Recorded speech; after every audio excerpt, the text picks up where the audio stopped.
So before we go to train today, there was a couple of things I wanted to clear up and things that I thought were common knowledge, but maybe not. So this question is, Amy, take it away. Hey Ryan, so my partner is out of town. I don't know who's gonna take photos of me for a check-in. Can you help? Bing! Ooh, my partner is in there. So I don't have it. Okay, lucky for you, I've got the answer. If no one's there to take the photo for you, no worries. Here's how you do it. Use literally anything to prop your phone up, put it on selfie mode, record, stand back, and you can either send the video or you can screenshot the video. Even if you don't have a selfie stand, you can use a bottle, a mug, a candle, or even you can use your cat. Okay, maybe you can't use your cat. Regardless of what room you're in, pick a surface, just record, stand back, voila. Right then, okay, we've arrived at King's Gym for a leg session, and today I'm joined by Jack. This is Jack, he's my client. So Jack is 3.5 hours away from where I live, and he's gonna do an in-person like check-in, and it's just nice to generally meet him, to be honest with you. Jack is looking to compete in June, so we have yet to start prep, but we're gonna start prep soon. Gonna check over his, fuck it up, try again. Check over his condition, make sure that we're in a good spot to go into prep. Jack informs me that he's a quick responder. Your history of bodybuilding and training and whatever. Training since I was 18, so what, 10 years now. Bodybuilding 4 or 5 years ago, did a couple of shows 2-3 years ago. Placed second in both. What federations? It was the UK BFF, Yep. and then one was just a local show, so yeah, to test the waters, I suppose. I suppose the one in June's to see how far we can take it, see if we can get to where we want to be, then go from there, maybe even try a second federation as planned. Definitely, mate. 10 years of training, this kind of muscle doesn't just come overnight. I think sometimes people might see someone who's competed once, maybe twice, and think, oh, how could they have acquired such muscle? But bearing in mind, this is 10 years in the making. So when you train legs, the thing is, the problem with legs is you end up getting a lot of blood in your lower body and nothing in your upper body, and it kind of ruins the look a little bit. So before we train, I want to run through some posing with him. Jack is actually a very, very good poser. He's going into classic. He's going to have a little look over now, train some legs, push each other pretty fucking hard, hopefully feel sick, all good.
So we just got moaned at for posing in the gym, so it has to be really quick.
Right, so that concludes the session, Jack.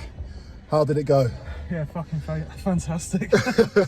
Mixture of panic attacks, dodgy breathing, nearly fainting, a lot of sitting down, shaking. Other than that, yeah, perfect, wasn't it? Flawless. Success. So those leg sets that are like the Widowmaker leg sets that after you finish you kind of want to go home. We did a couple of max effort pendulum squat sets and pretty much right off the rest of the session. So we just muddled our way through and here we are. But anyway, that concludes the session with Jack. That was Pleasure, awesome. my man. Catch you later. So that was yesterday's session with Jack wrapped up. When we were doing some of the posing, we were actually told off twice. And the reason why we were told off was because it makes other members feel uncomfortable. Now, I'd be quite interested to know people's opinions on that, people who are watching this. Is it acceptable in a gym to be posing after a session, or is it disrespectful to other members? I guess that's going to divide the audience. And me personally, obviously, I'm very, very biased, but I don't see it as a problem. And just like I wouldn't see it as a problem if someone else was doing something that I didn't like, so long as it's not hurting me or affecting me or other people, then I don't really see the problem. That's just me personally. And also you would think in a gym, if there's ever a place to do it, for a competitor as well, for a gym that encourages having good competitors there, you would think it would be okay with it. But anyway, it is what it is. So anyway, I've been having a few conversations with a few clients, and basically it's about mindset towards dieting. The impression that I get is they almost feel like they're the victim that they have to diet. They end up carrying the weight of the world on their shoulders because they're not really enjoying dieting. Easier said than done, but certainly from my own experience is I feel like this is a privilege. We're lucky enough to be born in a country where we even get to choose how much food we have. So I feel like we're in a very, very privileged position. I'm also incredibly enthusiastic about bodybuilding. I feel like it's a privilege that I get to diet and I get to do what I love to do day in, day out. Now I realize not everyone is passionate about bodybuilding, but still I believe something can be taken from the mindset and applied to even someone who's a lifestyle client. Instead of feeling like, oh, I have to diet, and you're sentenced to do it. It's something that you're almost being forced to do against your will. Flip it and just think, dieting now is the stepping stones it's going to take to get to where I want to. And it's that thing I spoke about in the other video, deferred gratification. The thing that you do today is going to help you along your way to achieving your goal long term. So just simply flipping your mindset can dramatically affect the way that it makes you feel and the way and the direction in which it goes. Certainly I don't feel hard done by at all. I know that this is a choice, and a privileged choice at that. So I try and make the most of this situation and try and enjoy it as much as I can. Truth be told as well, I take enjoyment and satisfaction out of doing something that I know other people would struggle to do. In my life, I've definitely heard people say, oh, I couldn't diet like that, or I couldn't do that. And I think to myself, I can. No, and it's not about me trying to think that I'm better than anyone else. And it's that positive spin on things that really helps push me forward in my life. Anyway, another training session on the cards. It's arm day again, which is a bit, anyway. Oh, before I go, I'll quickly get Arnie. This little fella helps me be positive. Have a kiss. You love me. I don't know if he does or not. I'll let you pretend he does. I've currently got brown hair. Let's see what colour we can make it. It's supposed to be like platinum silver, but who knows? Anyway.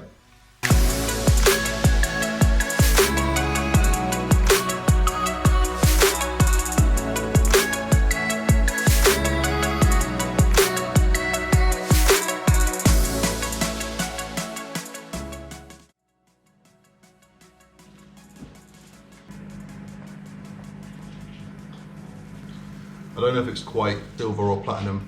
I might need another go, but it's not ginger.